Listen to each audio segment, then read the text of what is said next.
I suppose it is time for me to speak of it.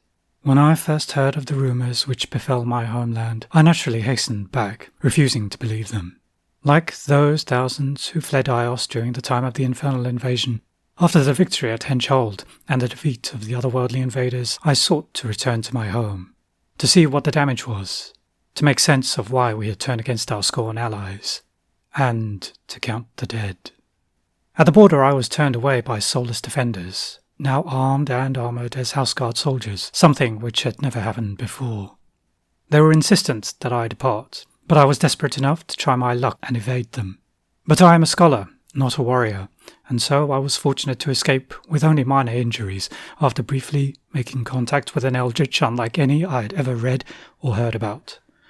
I would learn the truth of what had come to pass, though, and while I had rumours of what occurred during the Second Ios and Scorn War and its aftermath, I wished for a first-hand account. My faithful companion, with a party of adventurers, rescued the eldritch from a less altruistic local lordling.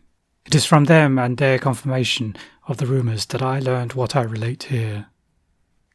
This eldritch served in the priesthood of Syra in life.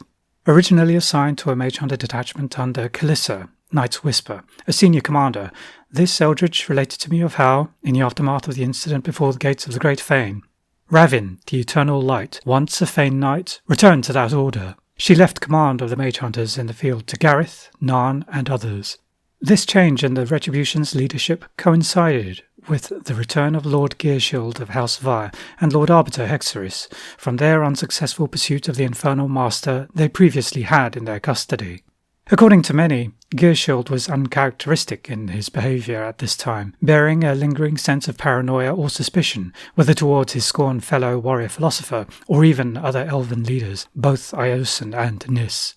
It seemed this went unnoticed, though, for of a greater importance was the discovery and return of the mantle of Lasir, found in ancient ruins within the wilds of the Thornwood. However, though it was restored to the Great Fane, it had little effect upon Syra, who continued to weaken with each elven soul lost to the Infernals. The Mistbow was swarmed by them, drawn by the once-present Infernal Master and the pride of capturing our gods who remained. Through the desperate fighting, Gearshield and Hexeris continued their research, but found no solution. Their greatest problem was Arcanica and Mortithurgy, two different forms of power which they thought was incompatible, and this proved to be the case thanks to many failed experiments. The means to combine these two, along with the nature of the Void Archon, which often manifested upon the battlefield as the Allies fought, were what the two colleagues believed were the key to defeating the Infernals.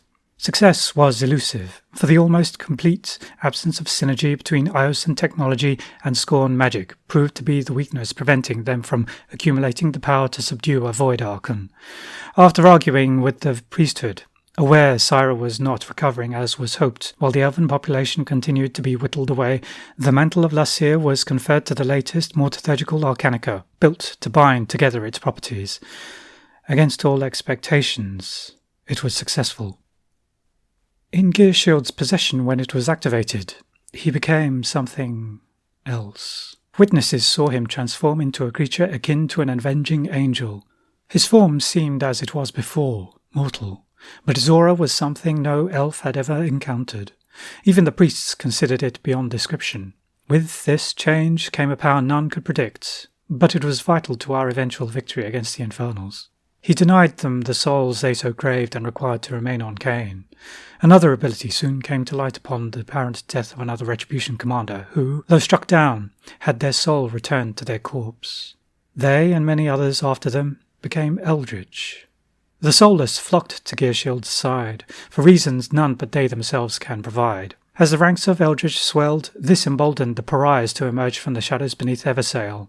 Though an unwelcome addition to Iosan forces, they helped in driving the Infernals from the Archenbell and Caen. But on the verge of victory, Gearshield turned the guns of his myrmidons upon the Scorn. The reasons for this I will seek out, like so many other things I am uncertain of.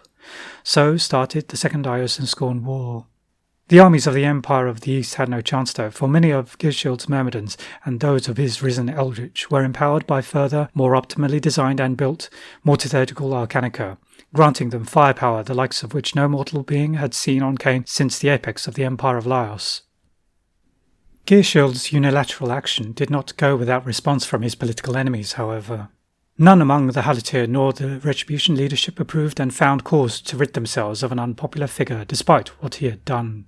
Indeed, to many, his monopolization of the mantle of Lasir's power was but a sign of his megalomania and true regard for the plight of the divine court, and yet his old legacy and belief the gods on Caen must die was carried over to his return to life and eventual absorption of an Archon. No one can truly say who revived the idea, but it was held most strongly by Elara, Death's shadow, who often fought closely alongside Geirshild. Whether she looked to him for this belief, or derived it from other zealots, I do not know, though a great part of me does not wish to know.